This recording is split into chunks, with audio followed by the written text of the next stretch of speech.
Hello, welcome to the main Protagonist podcast. I'm Pettry, and I'm here with Grand Vizier Casper, who's obviously not going to turn out to be an evil bad guy. Hey, you stole my lines from last time. Did I? Yes, you prick. You scam artist. Ah, well, it doesn't matter. Hello, I'm Casper, apparently the Grand Vizier now. I guess you really did supplant me then. I suppose. Are you the king now? Emperor, thank you. Sultan? No, I'm an emperor. Emperor Pettry. I conquer multiple lands. Ooh, across the seas.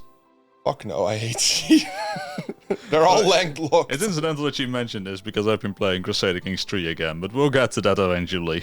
You sad fucker. You can say that again. You sad fucker. And so I will. What kind of weak excuse has your life been lately? Oh, man. Also, for people who are not noticing this yet, I'm heavily medicated. Yes, we are speaking to you through Pettry's drug-filled fueled haze. I mispronounce everything today. Oh man, I'm so fucking tired. You're tired. Whatever. Go on. Yeah. Well, why has life been suffering?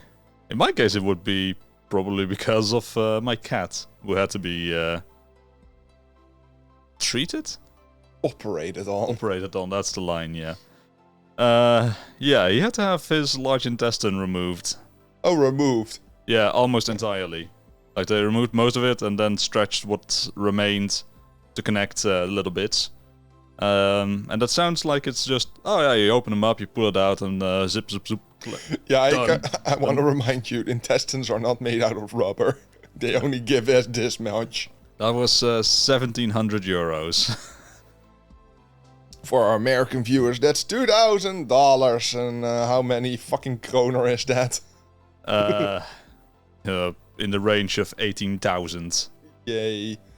Well, since we're talking about being operated on, I had, not major, but certainly not insignificant heart failure. Yeah, that was a scare. That was like early last week, I believe you mentioned. Yeah, my the left ventricle and heart valve were just like, lol, nope. We're gonna make everything misery.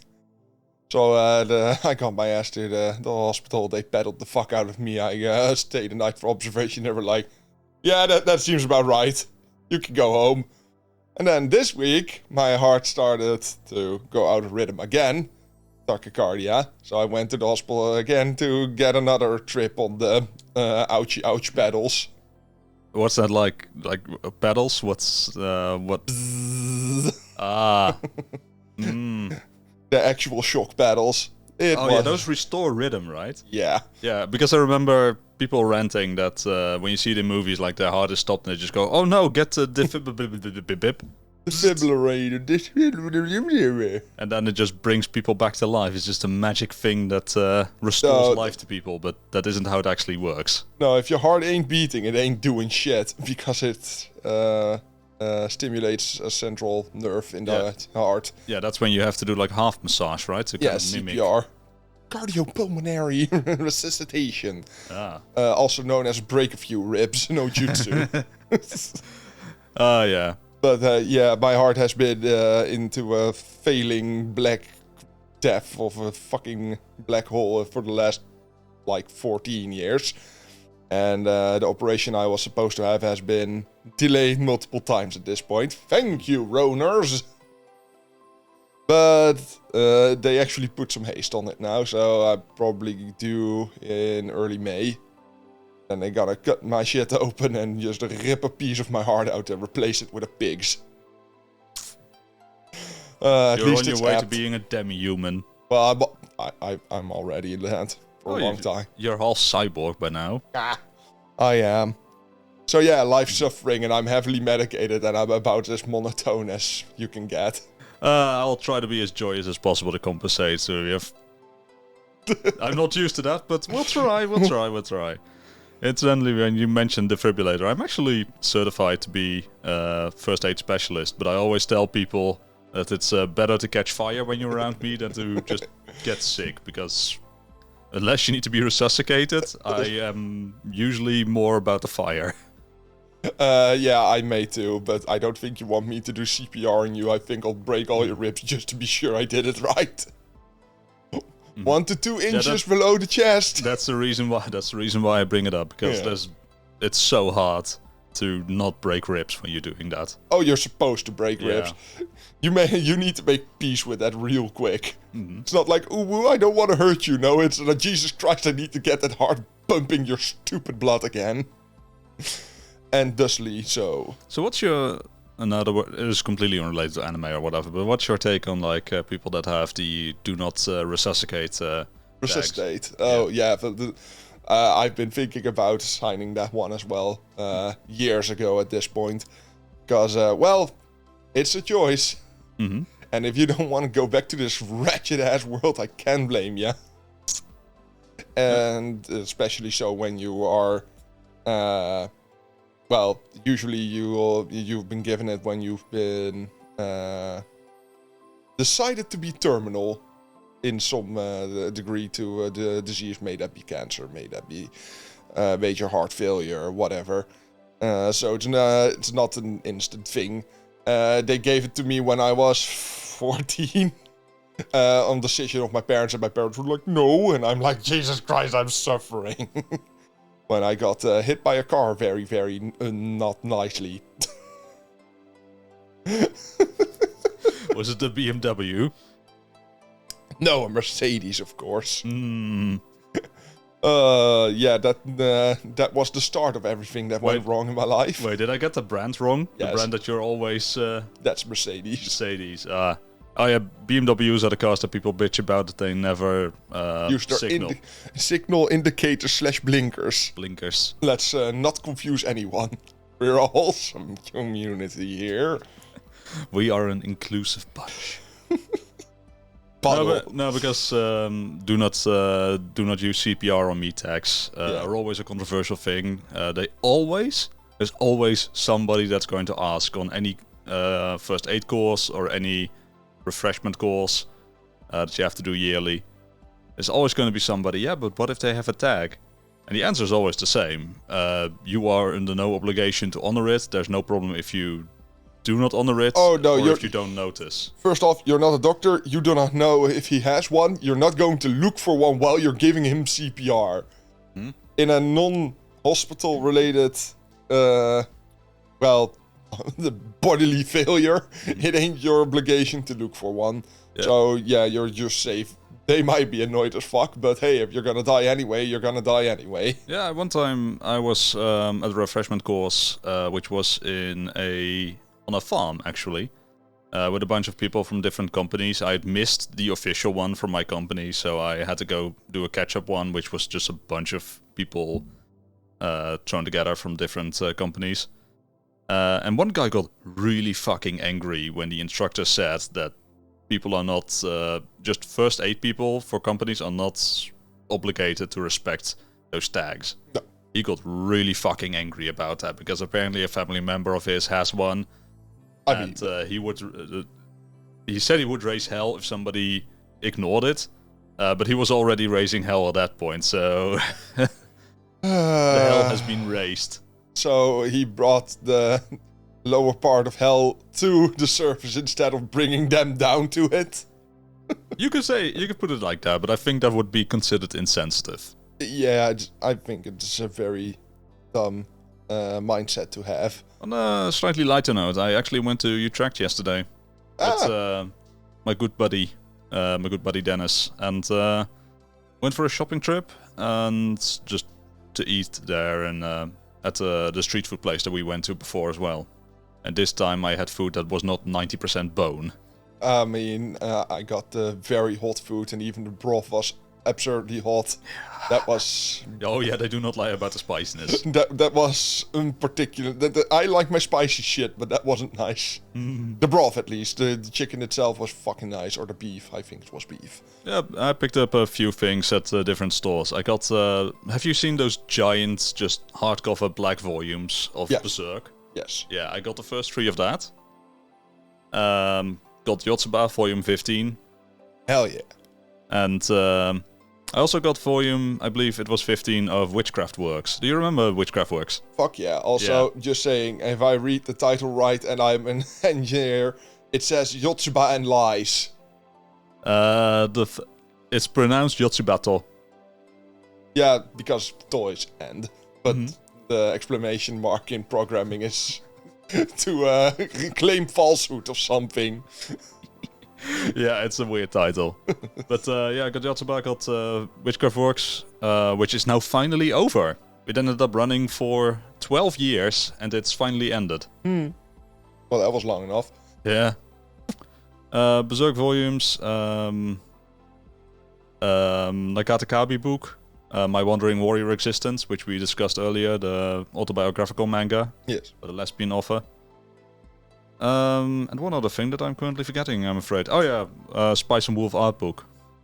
Okay, nice. Well, for me, tomorrow I'm going to a car boot sale, and the day after that I'm probably also going to go to a car boot sale, because Easter is a thing. Also, I just realized, since we haven't closed the blinds, our beautiful logo and the two things you have put down are impossible to see. Just trust us, it's Yotsuba, and there's a PS2 game which we will not spoil. When you embark on a rant at some point, I'll close the blinds. Well, fine. Yeah, so I'm going to go to those things. Have I been doing anything else besides keep that thought dying? running, I'll close the blinds. Time to see him clumsily try to close these blinds because they're a fucking bastard. So yeah, I'm not sure what I did besides almost dying. I keep forgetting. Oh yeah, wait, we had Aniton with the bullies. Went to Jujutsu Kaisen Re, or Jujutsu Kaisen 0. They actually ran that in the cinema here, which was surprising actually. So it was the Japanese version with English subs. Some cinemas here run it with Dutch subs, but that's absolutely abhorrent, and I deny any involvement with such atrocities. Well, at least it's not Dutch dubbed. Oh god, please no. Never do that to me. I will try to avoid so. And besides that, I don't think I really did a lot. Well, I did do a lot, but I don't remember a lot of it. Have you been watching any anime? Fuck no. Besides Jujutsu Kaisen 0? I don't think I have. Alright, well then I'll just steal this block, because I've been up to quite a bunch of stuff actually. Okay. I have been reading, that's the most interesting thing that comes to mind right away, is... Reading, I presume, because the way you said it, you sounded like you said breeding. I am not breeding with this, no. I have been reading Goodnight Punpun, Oyasumi Punpun. Yes. Are you familiar with it? Actually, vaguely yes, but my...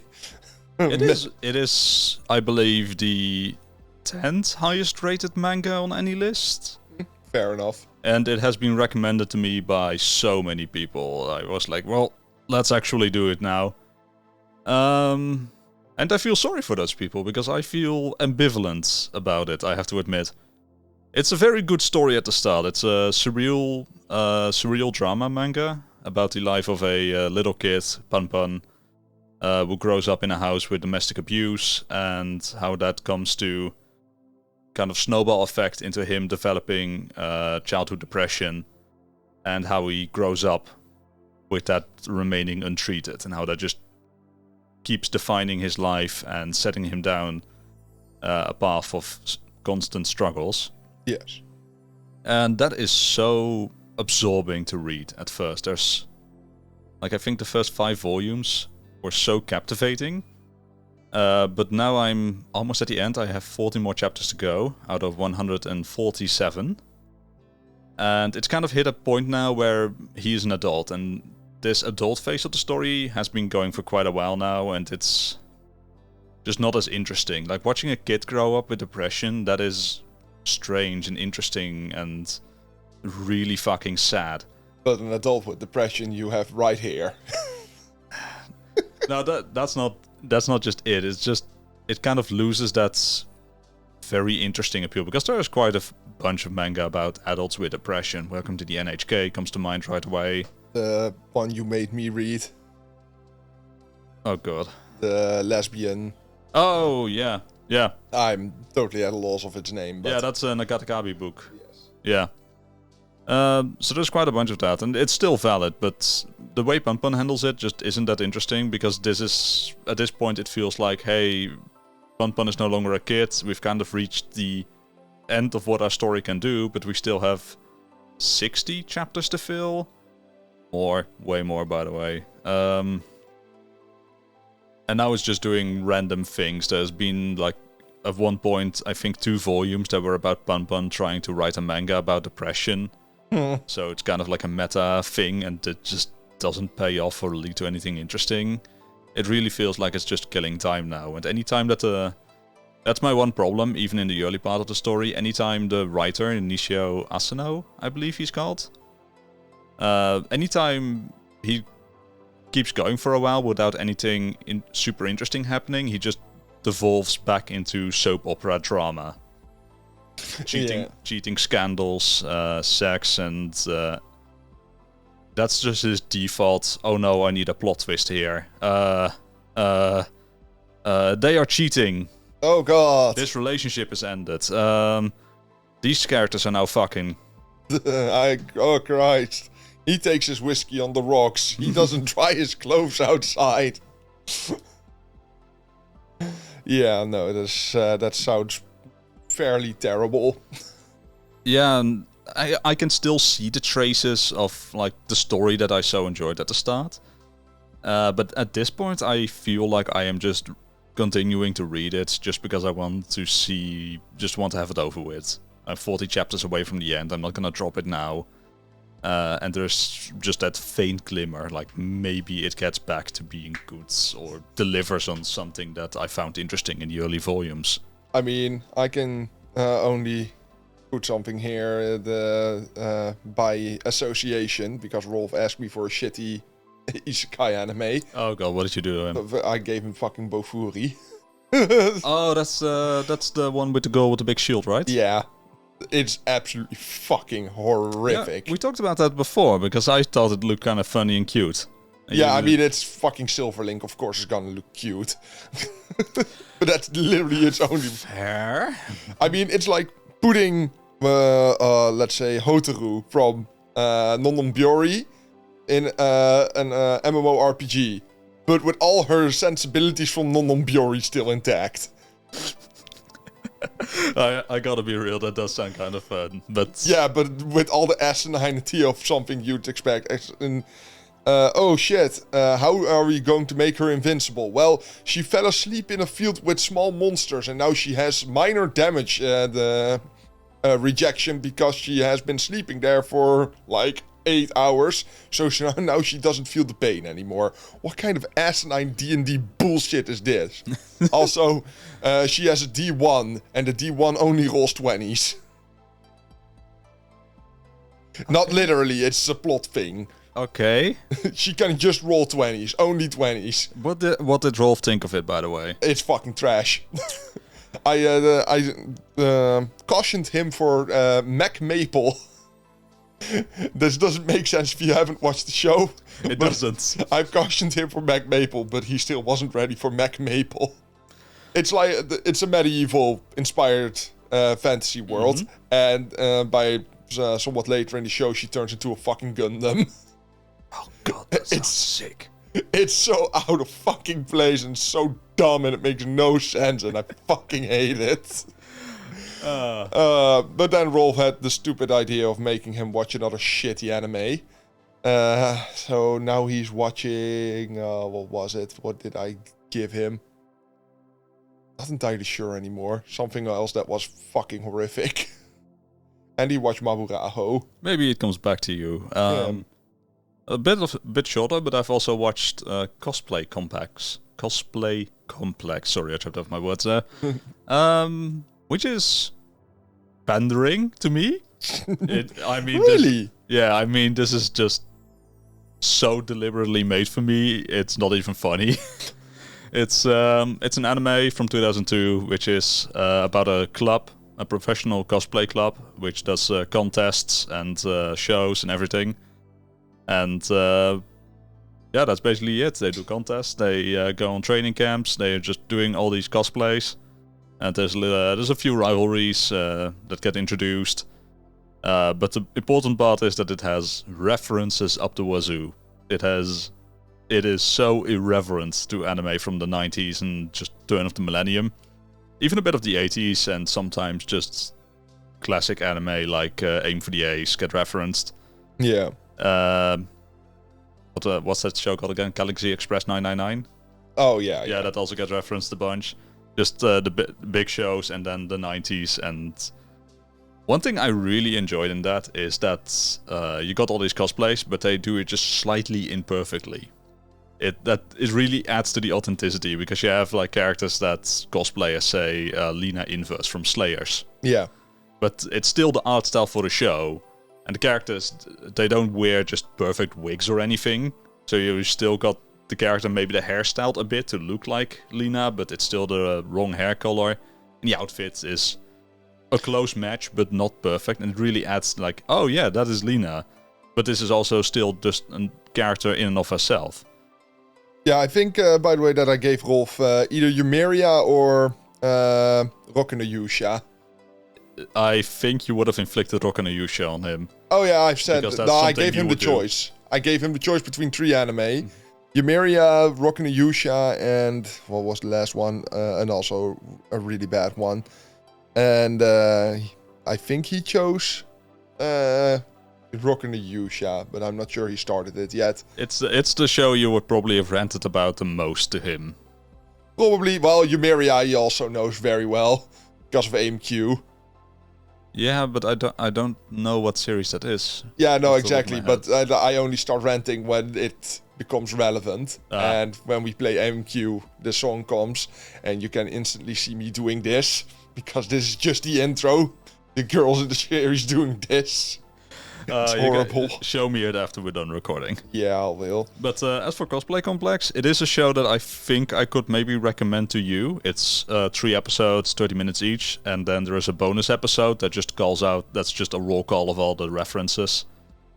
Yeah, the problem with these kind of series is that if you haven't seen the shows that it's referencing, then it's just completely pointless.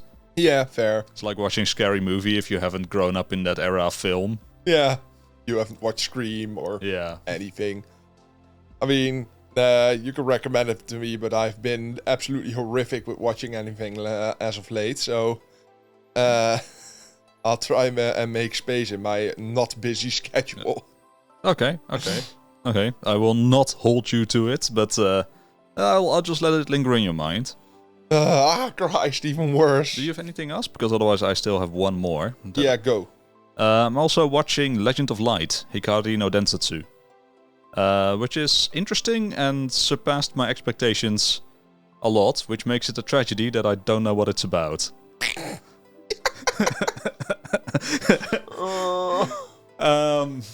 Okay, on its base level, it is a, I believe, 1983 anime about rhythmic gymnastics.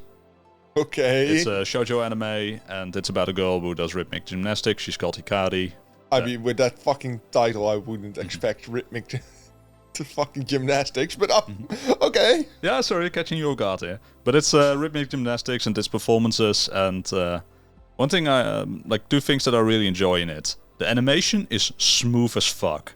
Like, the performances, the physics on the props that they're using, like the ropes and the balls they use, that is so good, and just the movements are so nicely animated, and the performances are long, and they don't rarely cheap out. Like, sometimes you notice, oh, this trick was used before, so maybe they reused some of the animation, but it's a different character and a different setting, so it doesn't feel cheap in any place. Okay, that sounds like a lot of it is rotoscoped to me. Maybe you could judge that. Maybe we can watch a bit and you can tell me what you see, but we'll get back to that. But yeah, I'm really impressed by that animation, because last time I was watching Aim for the Ace and I was bitching that the animation was constantly repeating and still frame shots and everything. So this, for a shoujo anime, was just, wow, holy shit, this looks good. The second is that it's distinctly not an underdog story. Okay. Hikari is just... like, the first thing that happens in the show is Hikari watching her seniors do a performance, and she makes a mistake, and just immediately, that was wrong. I was about to say, I'm just seeing her now in a fucking bancho coat by the side of the fucking rippling gymnastic. Disgusting! You need to be disciplined. And she just instantly calls out a senior, pisses off everyone, and they're like, you do it better. Okay. Well, fuck you, I'll do it. And she is really good, she's really confident, and she is nervous when she has to do her first performances for a big audience, but she just completely nails it. She doesn't get stuck on that, on the anxiety, which makes her really, like, a lot of shoujo anime go for the emotional angle, like, oh no, my feelings. The pressures. And this is actually, like, this is female empowerment. This is a girl who's just, like, tough as nails, really skilled at what she does, rightfully confident. Yeah, I'm down for that. The problem is that it's French. The subtitles I got are French. The audio tracks are Japanese or French. I do not speak French. Yeah. I cannot read French. So I have been watching this entire show going by best estimates of what is being said. Unfortunately, you can with shoujo anime, you can usually defer a lot from just the body language and the communication of characters, so I am not completely lost. Also, Japanese ain't that hard if you watch long enough, so very many just simple lines are just going to make sense either way. Yeah, at least so to me. Through familiarity with Japanese and being able to somewhat interpret French by borrowed words, by proxy. I am getting in this idea together of what is being communicated to me. I find it entirely ironic that you can enjoy a show more because you can't understand it than a show you can understand, but the characters are bullshit. No, I don't fucking like this. I understand these dumbass people. Hey man, sometimes a little bit of miscommunication, a little bit of indirectness, that adds to the mystique. Well, at least one of these I got. Indirectness ain't my strongest trait. So I see you've added a head for DBZA, also known as Dragon Ball Z Abridged, also known as Kaiser Neko's little brainchild. Yeah, because we just finished watching that together, of course. At least the main series. We haven't watched all the movies and specials, but I think we watched a few of those, right? We watched the History of Trunks special, I believe. Yeah, and we watched the Dead Zone. Yeah, the original movie, but we haven't watched the seven movies and one other special. Okay. So we still need to blast those through.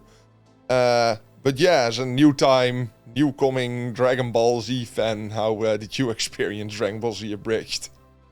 I liked it. I liked it a lot. I of course only have the experience from Dragon Ball Z Kai, so a few things from actual Dragon Ball Z had to be explained then. Yeah, but that's where I have my loving senpai. Yeah, the walking encyclopedia. Yes. Also, the quotability of this show is just fucking through the roof. The quotability is wonderful. Like, I kind of went into it thinking like, oh yeah, it's gonna be a bit memey, and then there's a few good lines, but the good lines are actually incredibly plentiful. Yeah. And something that I really appreciated is that the characters, the way they wrote it, the performances, it's all very authentic in a way that at some points it is difficult to just separate Dragon Ball Z Abridged from the original. As our favorite line would say, right, it's someone else than me. Unfortunately, it's masked by this unyielding rage. Yeah, that line was so good, and I could see it just being literally the line for Vegeta in that exact scene. Yeah. I don't remember what the line in the original was. This was just so good. Well, in efficacy, it was almost the same line. Just him being kind of proud of Trunks, but being fucking annoyed that he was being attacked by his son. I mean, still fair. And also, Perfect Cell was just so much more enjoyable in this. Yes, he has a personality. Yeah, just the explosiveness of the personality too. The only thing, like there's a few editing jokes and such that are obviously not official product. Oh, yeah. Like all the times with Vegeta throwing cookies at people. And Dog biscuits and Gildo. that's a fun running joke, but it's it's obviously not official animation. And Go you Snappa. wouldn't mistake it. Yeah, you wouldn't mistake that for being authentic. Oh, no. But as you said, the original lines from the original, 10 episodes are pretty memey. As in, Lucky Star-esque. As in, very of that time and not very funny otherwise. Yeah, like one thing, there's like the reference. The Naruto references. Yeah, George Takei gets referenced a bunch, and I was like, why is that relevant here? Get out of this! So yeah, but later on they really got into their own humor, and especially in the Cell Saga, you can really tell that the heart went into it. Like they actually made something they wanted to make. Mm-hmm. Also, their proclivity to start using songs more and more, which, to the chagrin of some people, and mine a little bit, can get annoying, but I really like how they just cut off Cell in future Trunks' timeline when he wanted to start singing. I did it, no! Fuck off! You die! Get out of my fucking timeline! How much do you know about time travel? Less than I should.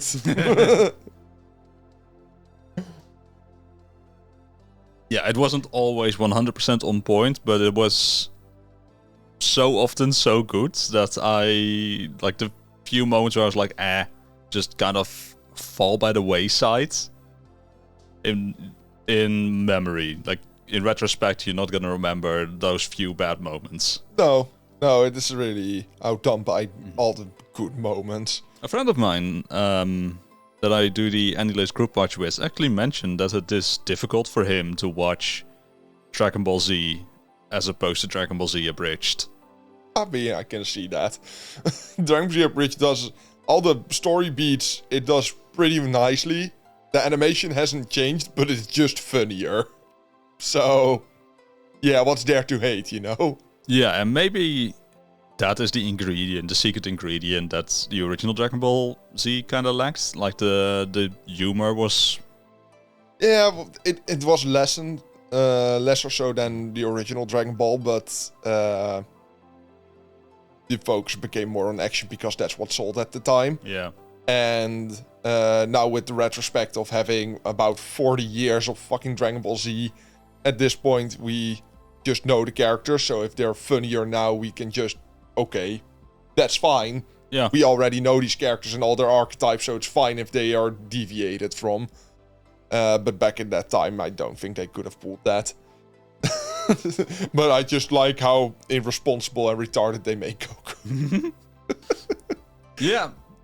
Brain, status report. Oh, that's not good.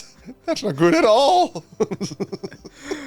I mean, it started off as kind of like a crude joke, but I actually grew to kind of appreciate the angle that Gohan would just be angry about his father's abandonment of him. Yeah, pretty much. At every turn.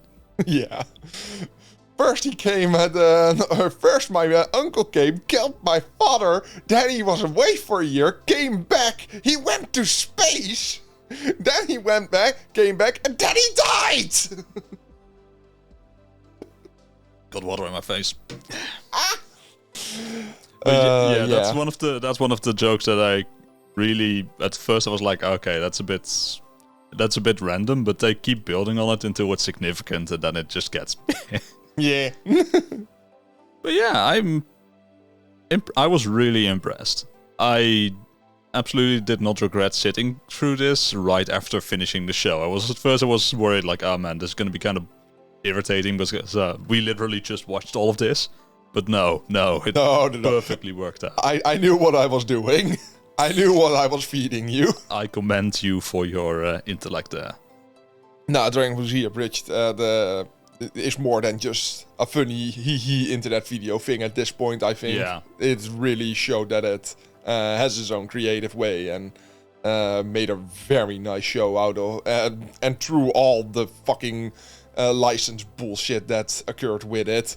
I mean, at one point, Toei just said, yeah, you can have this, and they still struck the videos because of auto-algorithm bullshit. Yeah. And they were just like, we're just trying to make this. It's a passion project. We're already not making money off this, and you're still making it harder for us. Oof.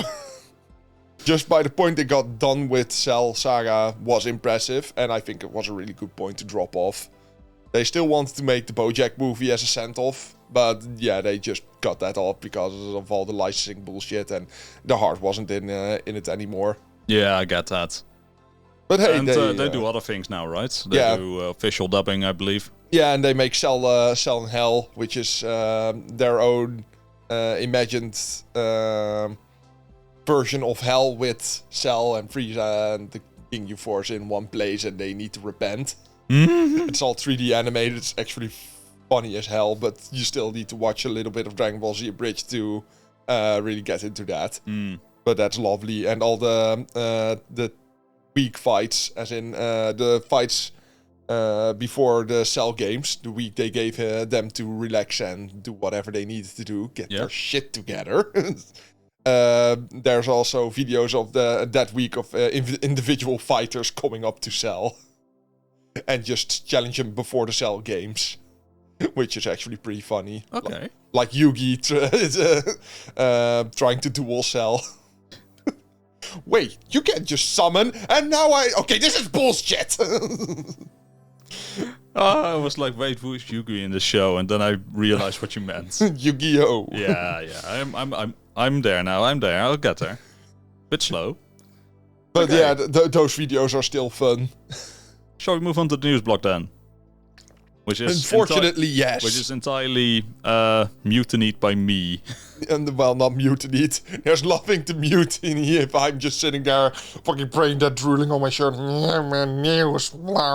News. News. All right. So yeah, I'm just going to hijack the first one because, well, this doesn't require any reading.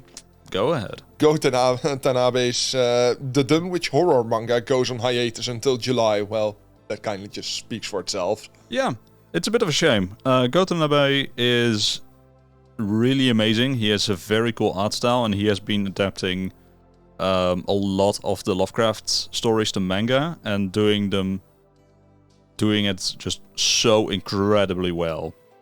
Cutting out a lot of the chaff that Lovecraft was known to put into his stories, and just getting the atmosphere right, getting the monsters right, and just the way his art style looks is just so perfect for that purpose.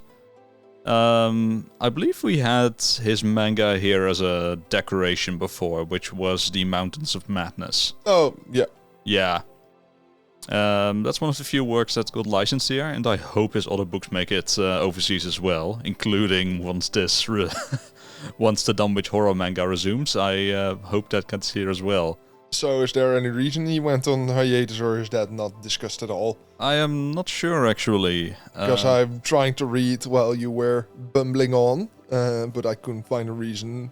I am not aware of why he took the break either. So he just said, fuck off, I'm out for a bit. Which is fine. I'm not accusing the man of anything. Yeah, sometimes you need a break, right? Yeah, the Japanese should use more of those. They're bad at that. I do believe that mangaka gets slightly more leeway in that regard. Depends. If you're established, yeah. If you're very established. I mean, even... what's his name again? Kubo Tide didn't get any fucking leeway, and he was making Bleach one of the big three. Yeah, that's a famous example, of course. Would you say that maybe that was because just so much hinged on the man? A bit. I would also say he may have been lacking a bit of a spine. I think. Yeah, that would not be beneficial. He wasn't at the point that he broke and just splattered out to his editor that he'd rather die than make another chapter, but he also was kind of at the point like, oh, I need a fucking vacation, but my mentality does not allow me, and my brittle Japanese pride does not allow me to say I need one. Fashion is a curious poison. Yeah. Moving on to the horror blog, I mean the live action blog. Yeah, let's not get too much into these specific stories, but just rush through what we got our hands on. We got a live action Fullmetal Alchemist sequel film's new trailer, highlights 15 characters, which is a specific intent for a trailer, but alright. We also got a live action Whispers of the Heart sequel film rescheduled to October 14th after a COVID-19 delay. Yeah, can we just say fuck that? Just the title, live action Whisper of the Heart. Whisper of the Heart has a sequel. What the fuck do you mean? So it's just a cat returns, or is it alternative? Because then you should have said so. And finally, we have several trailers for the live action XXX Holic film. Yeah, I still love the fucking headline of this one. Live action XXX Holic film's clip shows surprisingly ordinary spring day. This is in one way saying that the trailer is fucking boring, also making assumptions that there's not supposed to be an ordinary spring day. The trailer being boring would be a very accurate depiction of XXX Holic, so I'll take that. Fair enough. With that bit of Val expressed, do you have any fondness for these live action movies? Any hopes, dreams? Hell no. I usually don't. I mean, one of the only live action anime movies I watched was, I think, with you. Rurouni Kenshin. Yeah. I think that's one of the only live action anime movies I've actually watched and remembered as not being entirely horrible. But to be fair, Rurouni Kenshin is already fairly easy to adapt because of its rather lack of supernatural ability, so there isn't the biggest focus on weird stuff there. Mm-hmm.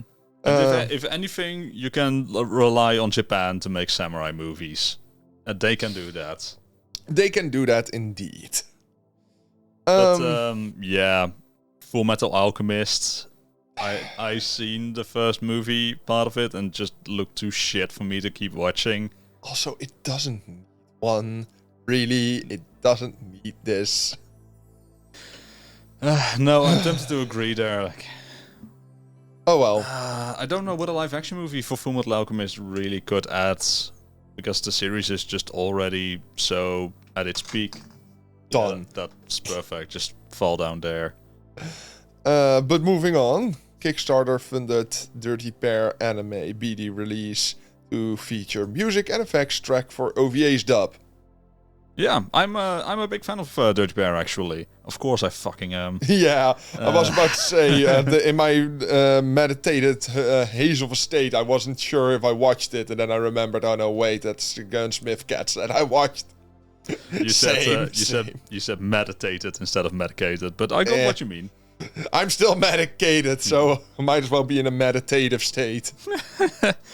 For people who aren't familiar with it, Dirty Pair was a 1985 duo cop kind of movie. In a sense, it followed two women that were part of a peacekeeping organization in a retro-futuristic sci-fi universe. Please don't tell me they were called the Shinsengumi. No. Oh man, I don't remember the exact name of the organization. Doesn't matter. But it had a very unpronounceable name. Unpronounceable name. Yeah, it was like WWWA. Yes, the Welfare Works Association. Yeah, thank you. World Welfare Works Association. That's it. Perfect. Thank you. They were called.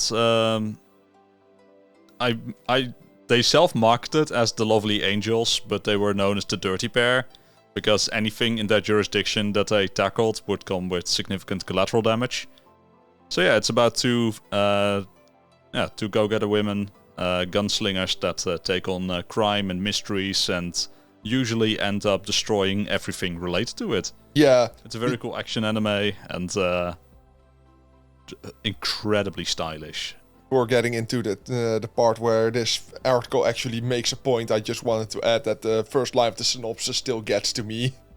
In the 22nd century, mankind may be technologically advanced, but there are still some problems that can only be fixed by a couple of women who won't back down from a fight. Yeah, that's just a lovely tagline, because it makes no sense and it sounds stupid as hell. But the point of this being that for this new dub they found the original track from ADV, which was apparently lost to fucking the ether. Yeah, from what I understand, and correct me if I'm wrong, they re-recorded over the original audio tracks, so they had the dub with original sound effects and music. Well, originally they only had, the original sounds were lost, so they had to make an entirely new dub for the English version. Okay. And the broadcasted version they couldn't have used because there were still Japanese voices in it, so they then they just overdubbed the English voices over the Japanese voices, which would not have been pretty at all. No, I've heard/seen that a few times, and it's absolutely horrible. Yeah, so they just made all new music and sound effects, but now the original sound effect and lines and music has been found again in some miraculous way, so they used that for the new dub, so that they have the original Japanese soundtrack but with English voices. Yeah. Yay! Found in the bin outside the nearest Family Mart. Yeah, that sounds about right. Just like Dragon Ball. That's why Dragon Ball Kai is such a shit show. By the way, they lost all animation frames from Dragon Ball Z. They just fucking burnt them after they were done with them, so they could not remaster original cells. They actually had to use original cells, stretch them, make the grain go away, and make it pretty again. That's why Dragon Ball Z and Dragon Ball Z Kai is such a fucking shit show in quality department. But yeah, I'm pretty excited for this. I've kind of wanted to own the series for a while now.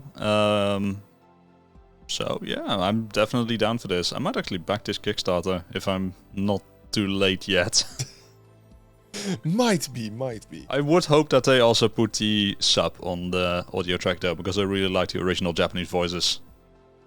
Yeah, it says that the campaign has ended, so I presume... No.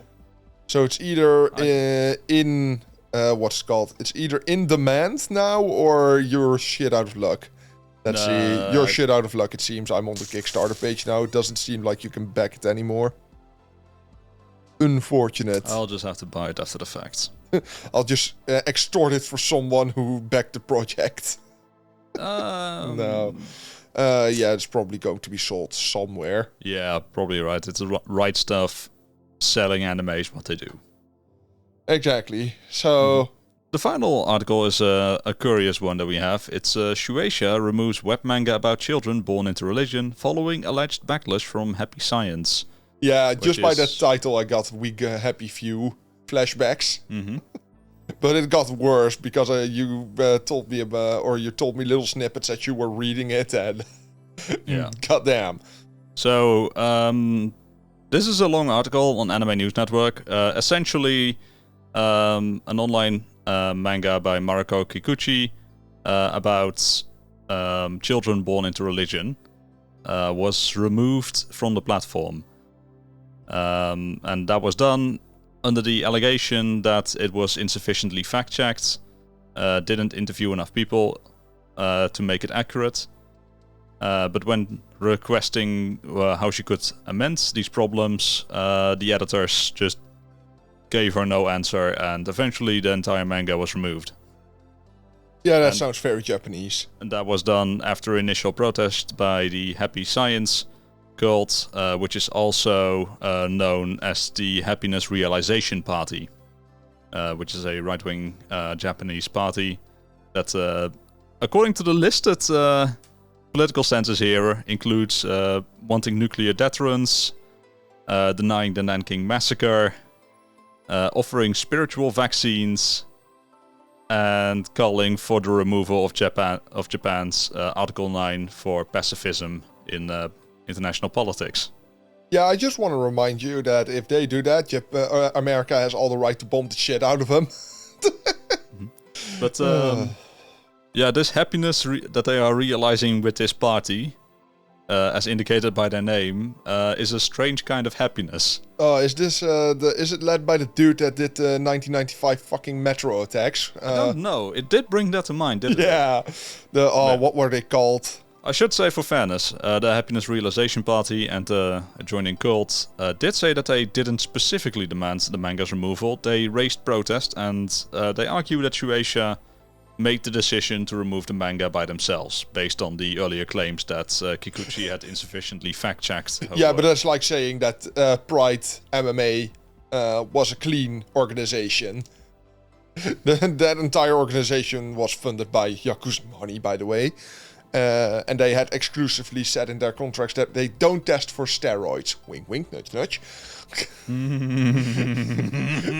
This sounds like prime Japanese obtuseness to me.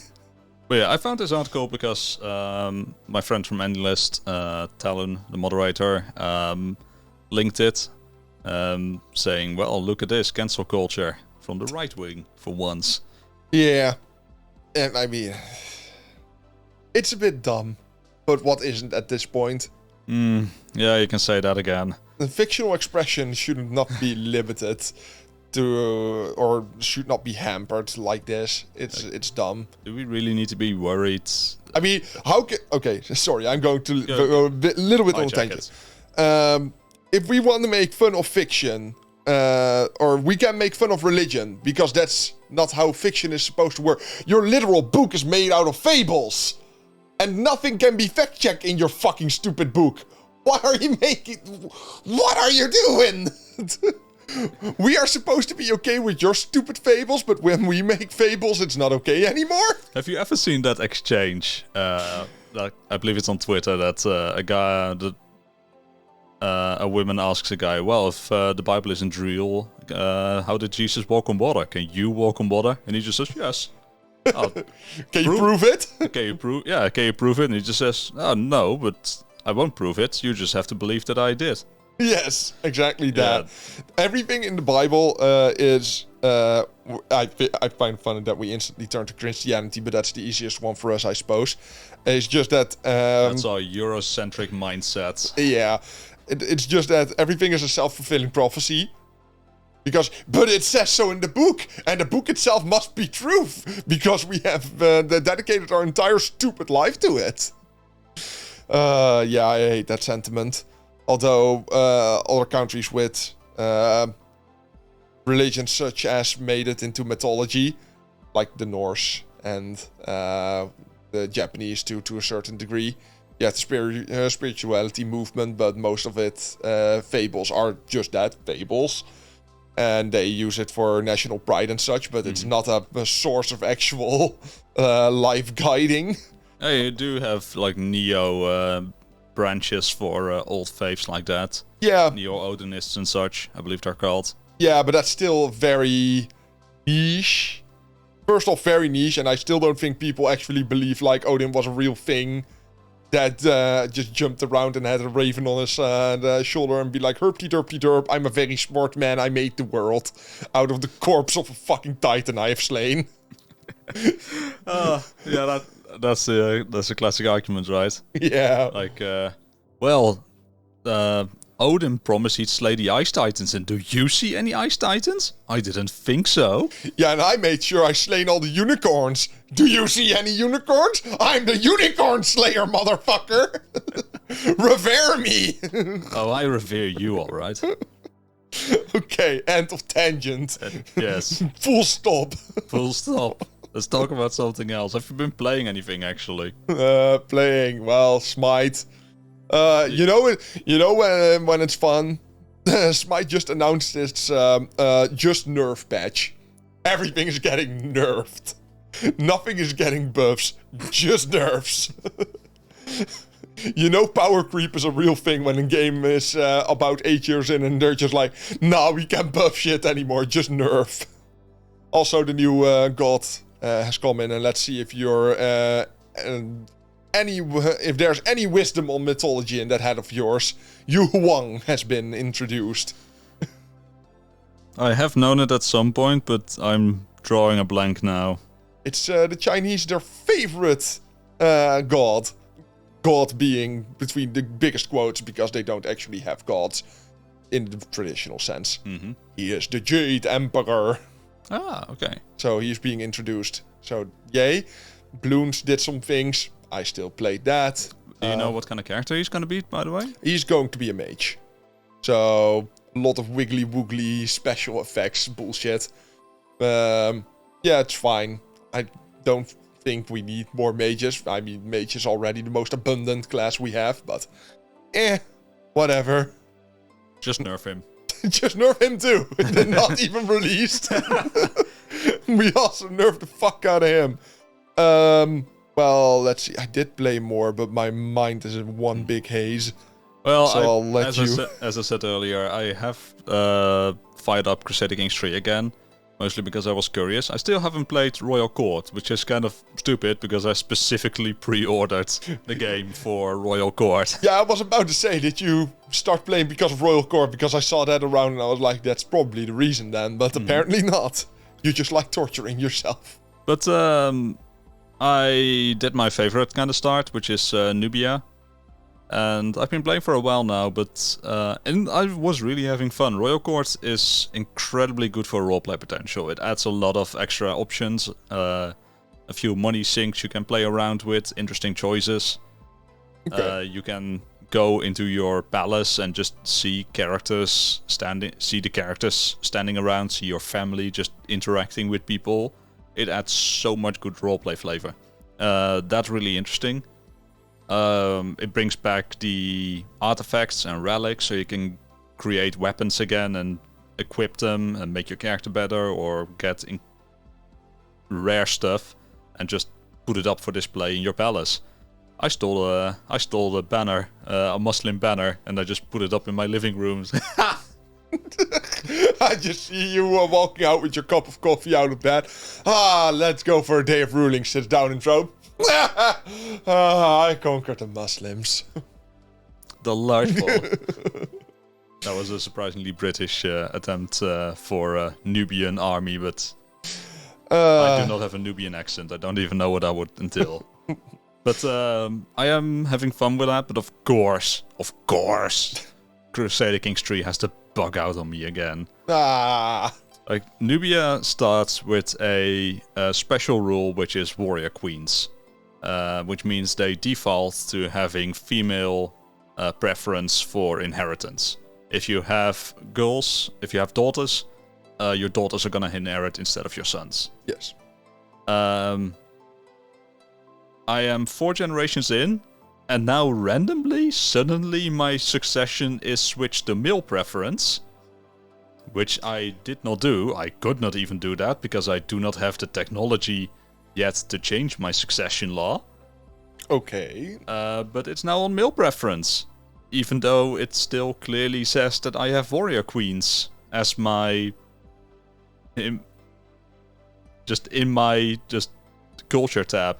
Yay. It says, hey, you have warrior queens, you have female preference. And then I go to the succession tab, male preference. Can't change it. Well, that's just kind of dumb. Yeah, and it's always these kind of things. You spend so much time just developing strategies, and then things just bug out at you because Paradox is doing the weirdest fucking shit with their development cycles. Fair enough. And those kind of things just instantly take me out of the game. Well, for me, I got a very fancy PS3. It's a launch model Japanese model. So it has the PS2 chips in it, both of them. So all the PS2 is actually hardware. So in my case, this PS3 is a PS2 Plus. I've been enjoying that. I've played Fahrenheit on it. That was a trip and a half. The David Cage fun time. Oh god, the stupidity of the fucking game. I still like how the canon, it's almost better to let the child die at the lake.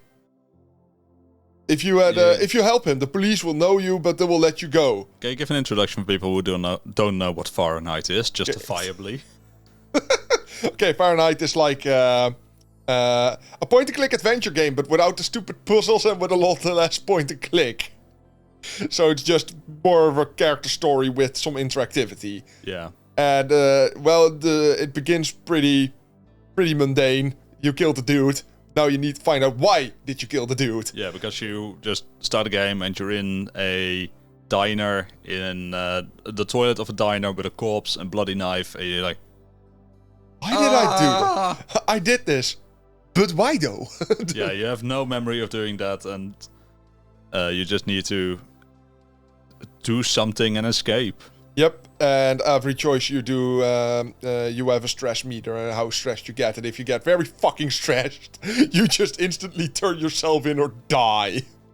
I love that, by the way, because you're just in the middle of a conversation with someone. Yo, Casper, so how's your anxiety been? Oh God, no! Kill myself! I just fucking love it. It's so stupid.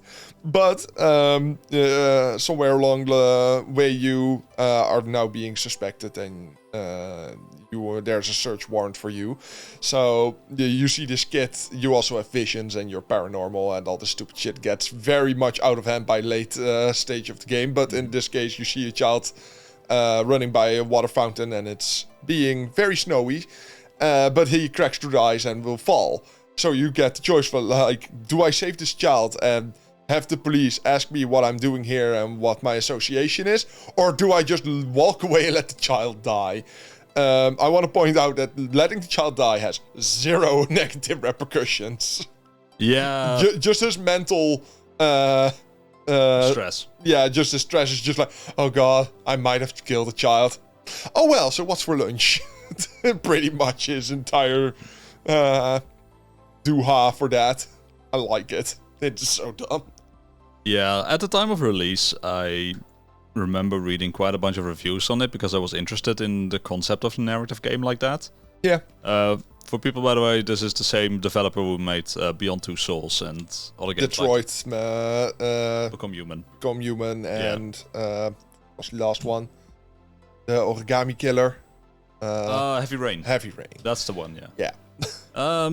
So yeah, it's the same person who made those, and pretty much universally, every review I read argued that, yeah, I was really interested when the game started and in the first bit, and then it just kind of slows down and never quite recaptures its momentum or interesting. As I said, the paranormality just seeps into the game, and it's just not very interesting. Because it's not explained, and the little bit they do explain is kind of dumb, and it just turns into a three-way dumbass magic fest. Even yeah, it's just that. And I like the game, but more for its stupid campy vibe than for anything else. Yeah. Can I just say that I hassled a friend of mine to give me a PC key because he had one laying around and he wasn't doing anything with it anyway. For me to end up playing the PS2 version because the PC version is such a buggy mess that it's literally unplayable. I think it still says it on the PC Gaming Wiki, because I don't know for you, but if I play an old game, I always go to the PC Gaming Wiki to find out if there are any fixes or what the issues are and if there are any patches to it. I usually do when I find a problem and don't know how to fix it myself. Yeah, I want to remind you that for Fahrenheit the Indigo Prophecy, PC Gaming Wiki literally just says, okay, you need to alt-tab and generate a Stack Overflow error from the game to start playing it on modern systems. Sorry? I need to make the game bug out to be able to play it. You know what? I'll play the PS2 version. Thank you very much. I've done the mundane trial and error stupid thing that Pettry always does. I've played Budokai Tenkaichi 3 times and finished it 3 separate times. As usual. I finished Def Jam Fight for New York again. Yeah, that's just... For people that are confused, no, you're not listening to last time's episode. This is still the new episode. I just tend to do these things. Played some Ultimate Spider-Man. Not finished that because I finished that when I was younger. And I'm probably forgetting some games, but yeah. Begrudgingly, you're gonna laugh at me for this. Ah, Christ. I decided to give Pathfinder one more try and play. Oh yeah, I saw that, you stupid sod. As expected. I started the game again, and this time I play a very different character, a magic user, so I actually have some magic to throw around as well, instead of just everybody pushing past each other to hit a motherfucker. And I have adopted a different playstyle, instead of just... because the missions in that game are very long. Whoa. It's an old-timey game, it's a quest. Quest. You can be calling it a mission, it ain't no GTA. A lot of quests are very long, a lot of dungeons are very long. To the point that if you play them, you can probably spend 5 hours in one dungeon.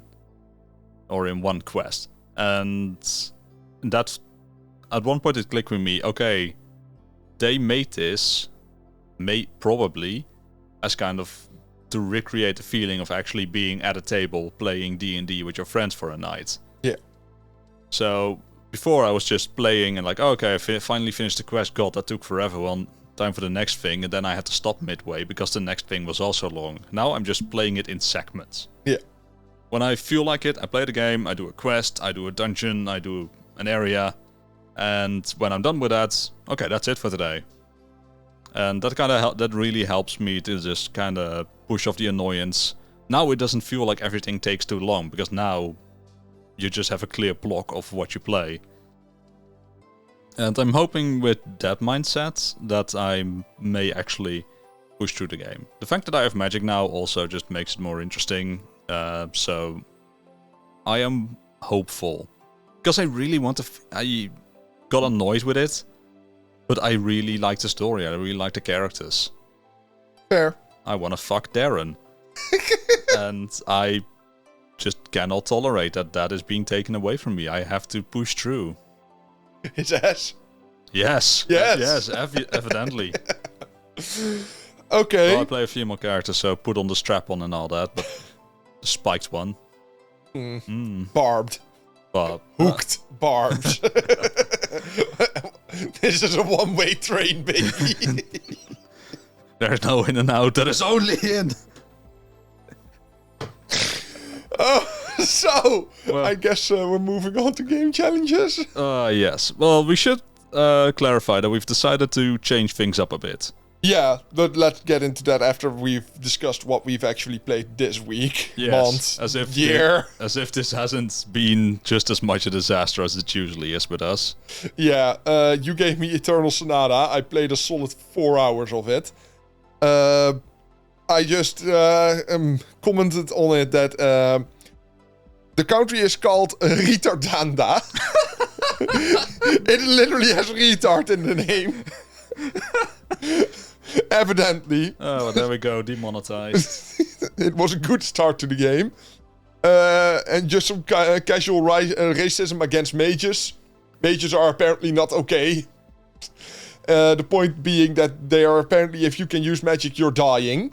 And if you're dying, that's just bad. It might be contagious. We don't want to have people be able to use magic on us. Disgusting. Oh, goddammit, your death might be contagious. Yes, exactly.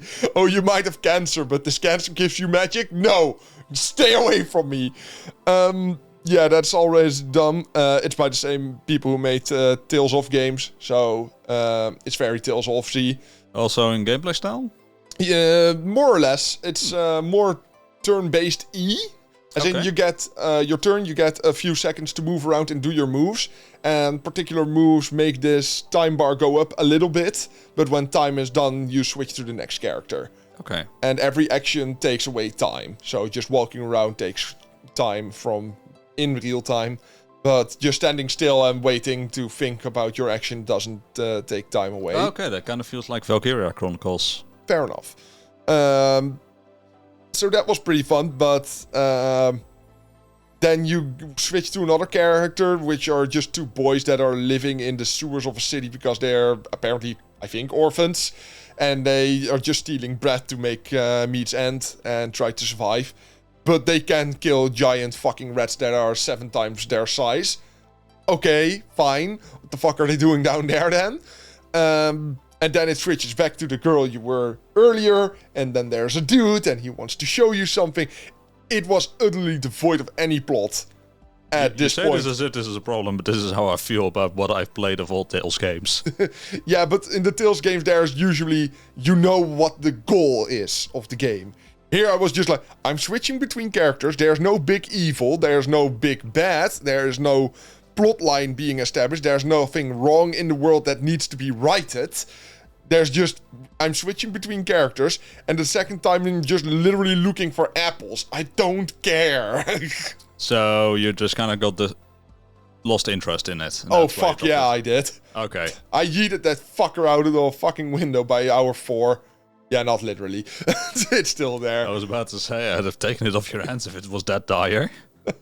No, just, even in Tales games, you're there and there's just like, oh, the castle is being attacked because a neighboring nation finds you a fucking tragedy and they want you dead. Ah, look! Something I can do something about. There's something to finally find out. There's something I can grasp. And here's just like, lol, you're this character in a sewer killing rats to eat your bread. Rats. Okay, fine. Why did I do that? Fuck you. Now we're switching characters. And now you're the magic using bitch again. Kill some people and get fucking apples. Yeah. It's even explaining it, it sounds stupid. Use your magic cancer. Yes, use your cancer magic. I mean, the game was pretty, it played fine, but just the gameplay didn't carry it for me, because I've played plenty of Tales games. Okay, rant over. Yeah. In my case, you recommended me Assassin's Creed 4, which was embarrassing because I later found out I don't actually own Assassin's Creed 4. Okay. This is funny because still at first you started bitching about Ubisoft not protecting your code, but you didn't just own it at all. No. Okay. You were actually right there. So I tried to play it and I had to download Uplay, which is interesting because Uplay doesn't exist anymore. No, it's now UbiConnect. Yes, but fine. I got it I have the game on Humble. So I downloaded it, and then it installs Uplay, and then you fire up Uplay, and Uplay then magics itself into UbiConnect. Yes. Problem was that the UbiConnect servers were down for like the entire day, so I couldn't do anything. Alas. But when I finally got it working, made a UbiConnect account, because my Uplay account wasn't accepted, I then... What are you doing? Nothing. Stretching my spine. When I finally got the login, I unhide the code from Humble, put it in UbiConnect, and UbiConnect just says, no, fuck you. It's like, okay, fine, take all the Assassin's Creed games that I have on Humble, just put them in the bin. I apparently don't own these. I just can't give a shit enough to fix that. Fair enough. And then you asked me to play a different game. Yeah, which was Outer Worlds. Yes. And Outer Worlds is a fucking blast. It is. Holy shit, that game was so much fun. You played it on the last podcast, and I agree, it's just really fucking fun. The story is interesting, the gunplay is exciting. Like, I went into it expecting Fallout, and I'm not the biggest Fallout fan in terms of gameplay, but this was just Fallout, but actually more like a shooter, so... Yeah, do you agree with the point that I said about the writing being better than the actual gameplay? Because... I like the gameplay plenty enough already. Yeah, I like the gameplay, but it gets very single-minded after a while. Mm-hmm. Because enemies, there's not a giant diversity, and usually if I play these kind of games, I'm just kind of set to a certain character, so I kind of use the same kind of weapon every time. So yeah, this revolver does not particularly have different effects on this monster than any of the 5 other revolvers I've been using. If I have to name a problem with the game, it would be that there's a few just difficulty curve kind of goes yeah. It's cliff based. Like the first time I land on that planet that's completely overrun with bugs, I get out there and just everything is such a fucking bullet sponge. It's not even fun. And then you find one. At that point, every combat encounter is pitched. I'm just taking cover. I'm using all my resources. I'm sometimes even running out of ammo, and it's just super intense.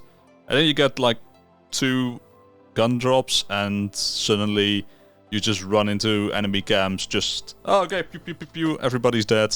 Yep. Grab all the stuff. Suddenly the difficulty curve plummets again because you got 1 gun drop, and now you're overpowered.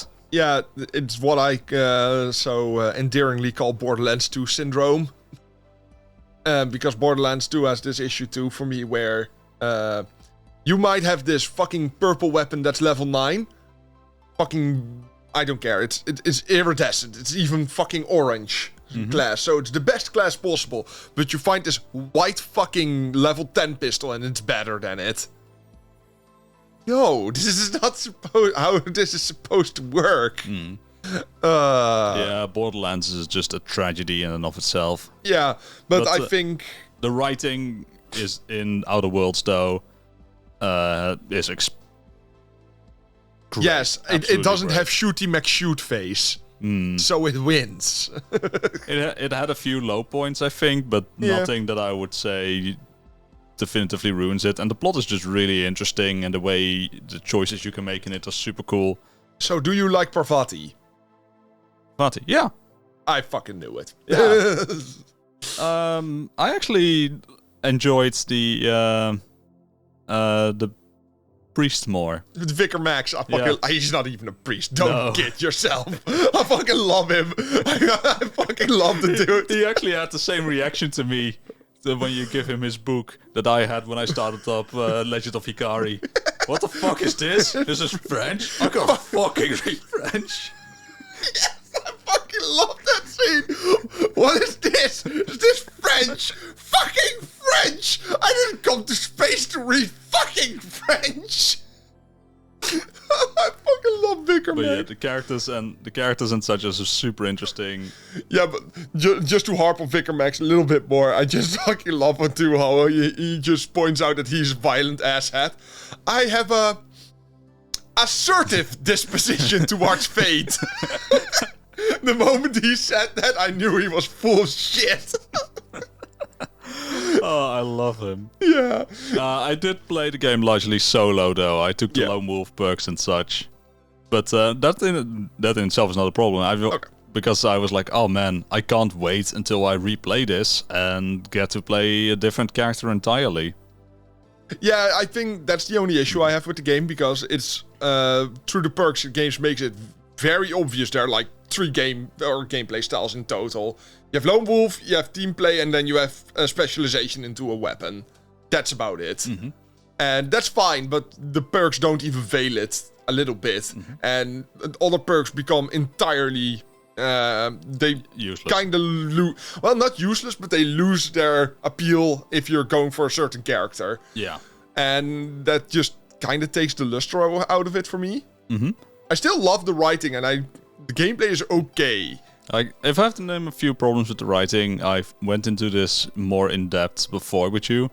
But for example, I ended up not taking one character along, which was the black girl that you... Yeah, the alcoholic. Yeah, which is unusual for me, I know, but I just didn't know she was a character I could take along. I thought she was just a quest NPC, and I didn't need her help. Because I'd already found the place I was supposed to go to. Yeah. But then she was still in the epilogue, and as if she had been with me all this time. A few storylines I felt were a bit strange or just fell flat. Like there's one that's the most obvious storyline. Oh, this guy is missing. He's at his family that lives out in the wild there. Yeah. You come inside and everybody is really happy and cheery towards you, like, okay, yes, I know what the plot twist is. Where do I go to trigger the fight? Yeah. It's, as I said, the most writing is fine, but it has some things, but still, I don't know how rushed this game was, because it still has some vibes of New Vegas, but perhaps that's just Obsidian games in general then. I hope they can make a sequel and build on this. I mean, the sequel is already announced. Sweet! Yeah. Do you want to know the curious part about it? Go ahead. It was announced on a Nintendo show. Huh. On a, what the fuck were they called again? Nintendo Direct. Yeah. It was announced on a Nintendo Direct. This is literally the least Nintendo game. I mean, I know it's on the Switch. I'm not stupid. But this... Would you ever buy this game on a Switch? No. Fuck no. But I still really like the game. As I have said in fucking ad infinitum at this point, writing is stellar, the characters are stellar, gameplay is okay. One of the smartest things in the gameplay is that you have the science weapons, which scale with if you have science. So even if you're a nerd, you can still just get a good damage output. Yep. Oh man, little things like that make the game so worth it. And you have to really spec into something, because you have a very limited skill point pool. You can't make a character that's just fucking good at everything. And you can't even at max level, you have one skill that's maxed. That's it. That's all you get.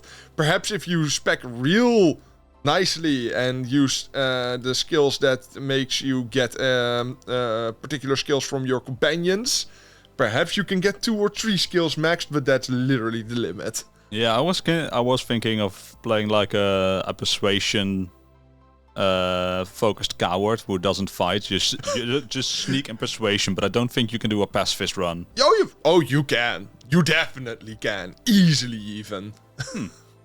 You can, but I like that you said persuasive coward, because almost all persuasive lines just make you a suave.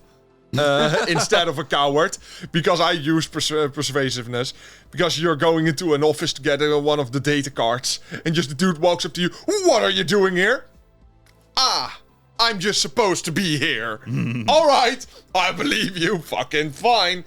Only thing you need to keep in mind, if you use persuasion, lies, and whatever the fuck the other one was, bribes, it loses you fame for that settlement. So you can get people pretty angry after a while. When you go into the ice cream back store and eat your fill for the 22nd time that day, they might get angry.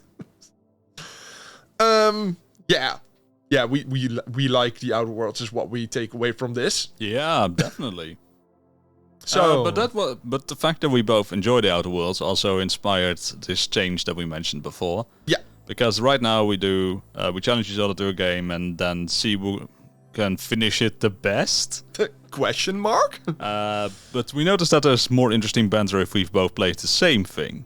Yeah. So we're changing the game challenges to that each week. Month, year, decade. Yeah. That each time mortal existence happens, we challenge each other. Not each other, but... To the same game. To the same game, yes. And in my case, that is... Americans are about to be fucking confused by this. This beautiful game called Canis Canem Edit. Yeah, it's just bully. It's bully. It's bully. So, we're going to play... Discussion is just way more interesting if we have the same experience and can kind of reflect what we found important and laugh at each other, because if one person couldn't beat a certain segment or missed something super obvious. Yeah, I played this game a long ass fucking time ago, so... Yeah, same. I had it on the Wii, actually. Okay. At least you didn't play one of the shit versions. So you're going to play the PS... Oh, wait. You can't play the PS2 version on the PS2. As long as you don't play one of the definitive editions, because I'm pretty sure those are just 8s. I'm probably gonna download an ISO for the PlayStation 2 and just play it on Fair enough. Yeah, just plonk it down there. Plonk down there. So we're going to play Burly, or rather, Canis Canem Edit. And we shall.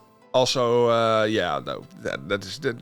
that's going to be fine. It's going to be the first roaming game I played in a bit. So, yay! Yeah! I know which asshat I want to hurt. You used to play GTA 5 all the time. I mean, I play GTA 5 all the time just to fuck around. I've never finished the game. I have this cathartic rage inside of me when I have a bad day, and I'm just like, I need this minigun, and I need about 1,700 civilians dead.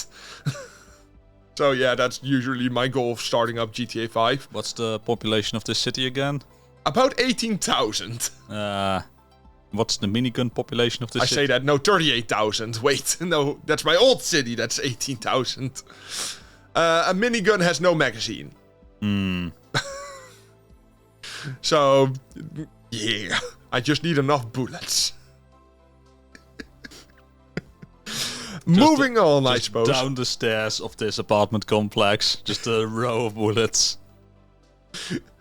But moving on to the hentai challenges then. Yes. I have to admit, I completely forgot what we challenged each other to. You challenged me to Ikenie. Oh, okay, that was this time, yeah. Ikenie. Oh, yeah. I've watched the fucker, but not this, not to the... as I said to you, I've watched this when I was younger.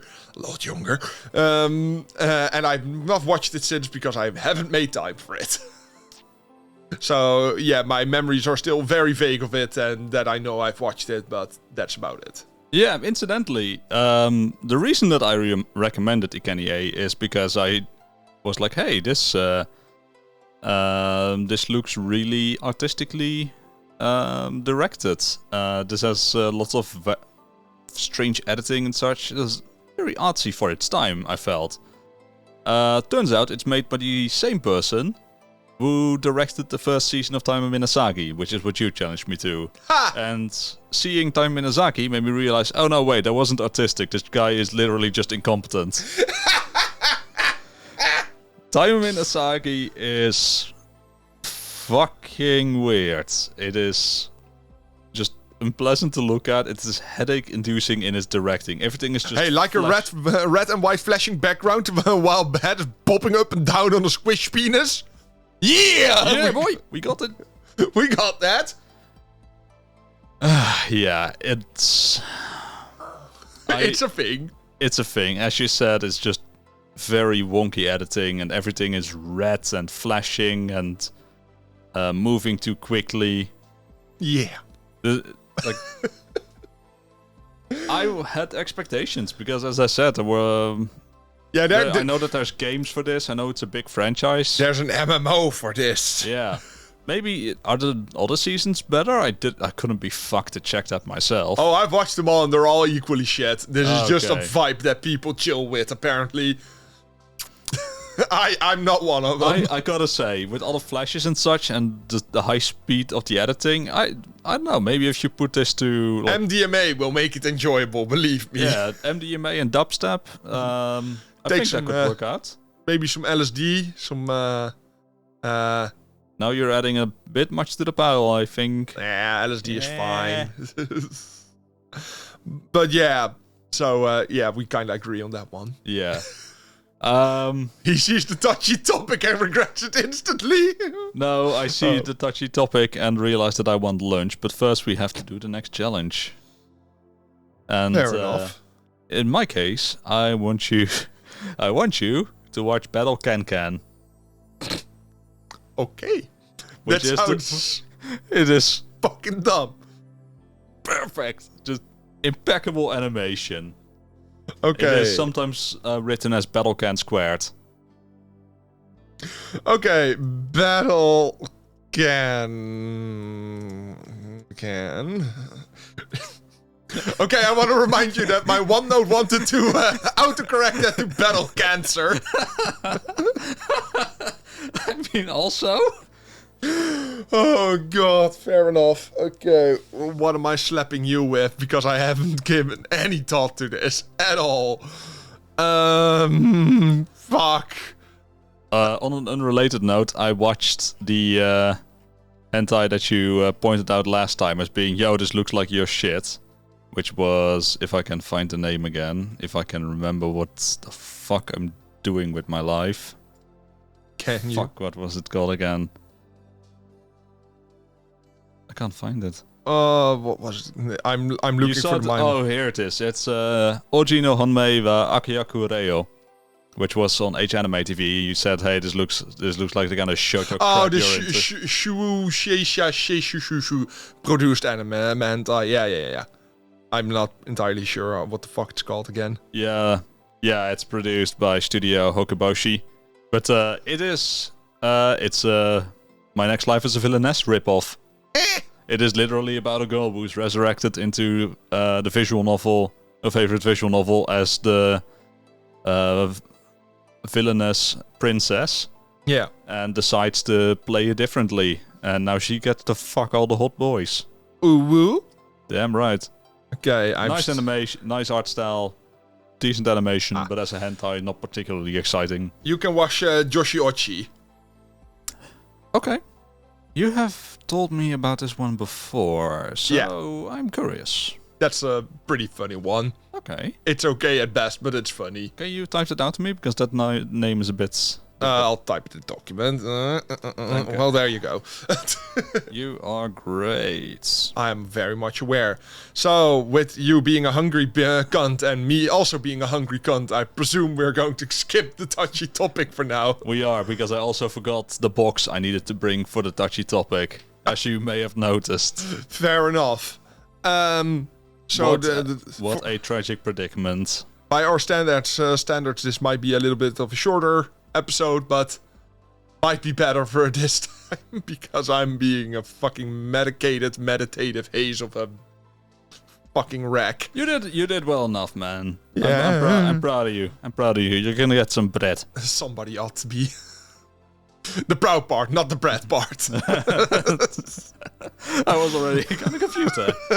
Well, thank you for joining us. I was the Grand Vizier. If the corpse of my Lord Pettry happens to turn up anywhere in the near future, I want it to be known that I am innocent and also I rule the kingdom now, the Empire.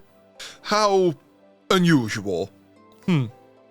Well, I do not fear for my life. I'll see you next time, and I was Pettry, this was the Main Protagonist podcast, and I wish you a nice day. Happy Easter, goodbye. Goodbye. Bye.